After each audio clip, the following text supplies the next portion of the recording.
Entre la Terre qui va temporairement avoir une nouvelle lune, une sonde qui va bientôt rejoindre notre satellite, la Chine qui teste une fusée réutilisable et des images inédites de Mercure, le moins que l'on puisse dire, c'est que les actualités spatiales de ces 2 dernières semaines auront été particulièrement riches en actualités en tout genre.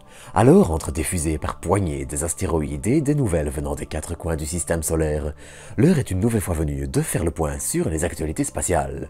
Avant d'y arriver, je tiens simplement à vous inviter à vous abonner si vous ne l'êtes pas encore, ainsi qu'à vous informer que si vous envisagez d'acheter du matériel astro, des peluches en forme de planètes, jumelles, météorites et autres, vous pouvez toujours aller faire un tour chez Astroshop via le lien en description. Allez, sur ce, pour ouvrir le bal, il va être temps de se rapprocher du Soleil et de se diriger vers Mercure. J'en parlais il y a quelques jours déjà, mais le 4 septembre, la sonde européenne Bepi Colombo survolait une nouvelle fois Mercure, avant d'y arriver définitivement en 2026. L'occasion, comme à chaque fois, de se gorger de nouvelles images, notamment du pôle sud de la planète, encore peu photographiées. On a ainsi eu droit à une nouvelle poignée d'images prises par les caméras de navigation et de surveillance du déploiement des instruments, qui sont loin de la qualité des vrais instruments de Bepi Colombo.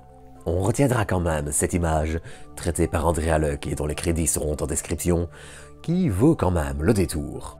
Mais cette semaine allait aussi être l'occasion de parler des lunes de la Terre, et j'ai bien dit des lunes. Bon, il y a une nuance, mais j'en parlerai dans quelques instants. Car dans un premier temps, on notera que le japonais iSpace s'apprête à lancer son deuxième atterrisseur lunaire, qui embarquera un petit rover dans le courant de décembre. Le second vol d'Hakuto Air, dont l'exemplaire est baptisé Resilience, permettra à l'entreprise de viser une seconde fois la Lune avec probablement plus de succès. Le premier exemplaire, lancé fin 2022, avait en effet tenté de se poser en avril 2023, mais avait fini par être perdu à la suite d'une erreur logicielle assez simple. En fait, le site d'atterrissage avait été changé en cours de chemin, et se basant sur l'altitude du sol par rapport au niveau zéro de la Lune, celui du premier site, l'atterrisseur s'était stabilisé à plusieurs mètres au-dessus du sol, épuisant ainsi lentement son carburant avant de, naturellement, retomber et s'écraser en quelques minutes. On espère ainsi que cette seconde tentative sera réussie pour iSpace et son atterrisseur commercial, et qu'il atteindra bel et bien le sol de notre Lune. Enfin, une de nos lunes. Je vous explique. Pendant quelques jours, du 29 septembre au 25 novembre, la Terre aura en effet un second satellite naturel sous la forme d'un petit astéroïde d'environ 11 mètres. Cet astéroïde, un géocroiseur qui croise donc l'orbite de la Terre, va en effet être brièvement capturé en orbite terrestre, même si cette orbite étant rétrograde et influencée par la Lune, ne durera pas plus qu'un mois en tout. Il ne s'agit donc pas d'une lune à proprement parler, mais plutôt d'un astéroïde qui va nous accompagner quelque temps comme tant d'autres l'ont déjà fait par le passé. Car si ce genre d'événement n'est pas non plus courant, c'est aussi quelque chose que l'on voit de temps à autre. Un peu comme les éclipses lunaires dont une partielle a justement eu lieu ce matin, même si nous n'avons malheureusement pas eu droit à la belle lune rouge que l'on connaît lors des éclipses plus complètes. D'ailleurs, en parlant de lune et de la Terre, on allait avoir droit à deux autres petites actualités anecdotiques mais intéressantes. Déjà, on notera la publication de cette photo montrant la lune martienne Phobos à côté de la Terre dans le ciel martien. De son côté, sur Mars, le rover Perseverance effectuait ce 21 août un nouveau tir de laser pour analyser la composition d'une roche en la vaporisant localement, portant ce chiffre à 1 million de tirs en total. Mais la nouvelle la plus singulière nous vient probablement de la sonde européenne JUICE, en route vers Jupiter et qui survolait ce 20 août le couple Terre-Lune. Elle allait en effet permettre l'observation de différents composés chimiques dans l'atmosphère, trahissant la présence de vie sur Terre.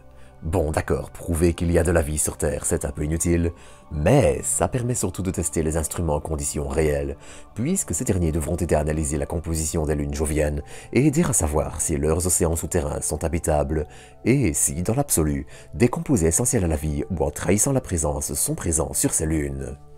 Et ces derniers jours, on allait aussi pas mal parler de fusées. Et pour ouvrir le bal, je vous propose de nous diriger vers la Chine où l'entreprise Landspace testait avec succès un prototype comparable au Starhopper ou au plus ancien Grasshopper de SpaceX. Ce dernier allait en effet faire un saut dans l'atmosphère en montant jusqu'à 10 km d'altitude, permettant ainsi à Landspace de tester des technologies essentielles à la réutilisation, notamment le contrôle et le guidage vers le site d'atterrissage, réutilisation que l'entreprise développe activement. Et quand je dis activement, c'est au sens strict du terme. Dès l'année prochaine, Landspace devrait lancer Zhuge 3, son nouveau lanceur réutilisable comparable au Falcon 9 de SpaceX.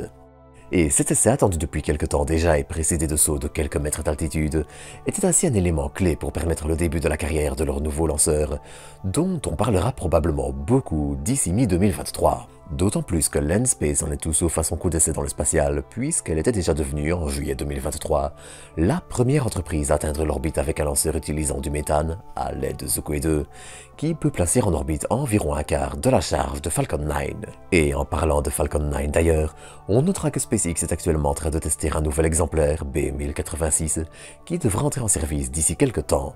Et en parlant de nouveaux lanceurs, on allait aussi particulièrement parler de Blue Origin et de leur futur lanceur New Glenn, dont le vol inaugural approche désormais à grands pas. Dans un premier temps, on notera que la NASA et Blue Origin ont décidé de reporter le lancement des CubeSats de la mission Escapade qui devait rejoindre Mars. Ces derniers décolleront donc vers le printemps 2025, voire peut-être même en 2026. Mais Blue Origin entend toujours lancer New Glenn rapidement et dès novembre. Ce sera en effet la charge utile du second vol qui rejoindra le lanceur, et, le temps de tout intégrer, le vol est retardé d'un mois environ. Moins impressionnant qu'un lancement vers Mars, ce sera toutefois l'occasion de voir Blue Origin lancer Blue Ring, une plateforme multifonction pour différentes charges utiles, et que l'entreprise testera en partenariat avec la défense américaine. Initialement prévue pour le second vol, attendu en décembre, la charge décollera donc un mois plus tôt, même si malheureusement l'entreprise ne visera plus Mars du premier coup. Mais à côté de ça, le New Space américain ne fait pas non plus parler de lui qu'en bien. L'entreprise Relativity Space partageait en effet fin août de nouvelles images de la future coiffe de leur nouveau lanceur Terran Air, capable de placer 33 tonnes en orbite basse et qui devrait décoller fin 2026. Et quand on sait que pour le moment le lanceur semble dans une phase de révision profonde, l'entreprise abandonnant majoritairement l'impression 3D qu'elle avait testée avec Terran 1 dont le second étage échoua à atteindre l'orbite, cette image est aussi un peu trompeuse. Les coiffes sont en effet fabriquées en Suisse par l'entreprise Beyond Gravity et sont les mêmes que celles utilisées par Vulcan, Ariane 5 et 6 ou Atlas 5. D'ailleurs, ça semble être la méthode de l'entreprise pour d'autres composants dont elle abandonne la conception et la fabrication, ce qui laisse planer quelques doutes quant à son avenir financier. Du côté européen d'ailleurs, on notera le dernier lancement du petit lanceur italien Vegas 5 septembre, alors que son évolution Vega C devrait voler en novembre. En Inde, c'est l'Agence spatiale nationale, l'ISRO, qui annonçait réduire la capacité de sa capsule Gaganyaan de 3 à 2 astronautes pour des raisons de charge maximale des lanceurs. Une modification qui changera donc avec l'amélioration des lanceurs à l'avenir. D'ailleurs, une version modifiée de la capsule est envisagée pour permettre des vols suborbitaux, comparables à ce que Blue Origin fait avec New Shepard. Enfin, la future station spatiale du pays devrait viser une orbite comparable à celle de la Station spatiale internationale, afin de garantir la sécurité des astronautes indiens en cas d'incident. Pour finir, on notera que l'Iran réussissait ce 14 septembre un lancement de leur lanceur Shamran 1, capable de placer 80 kg en orbite dans l'espace. Et on avait aussi droit à la photographie de la surface d'une étoile voisine, publiée par le ESO, mais ça j'en reparlerai dans quelques jours dans un épisode dédié, car c'est un sujet fascinant. Donc n'hésitez pas à vous abonner pour ne rien manquer. Sur ce, eh bien, je vous dis au revoir et à bientôt pour de nouvelles doses d'espace.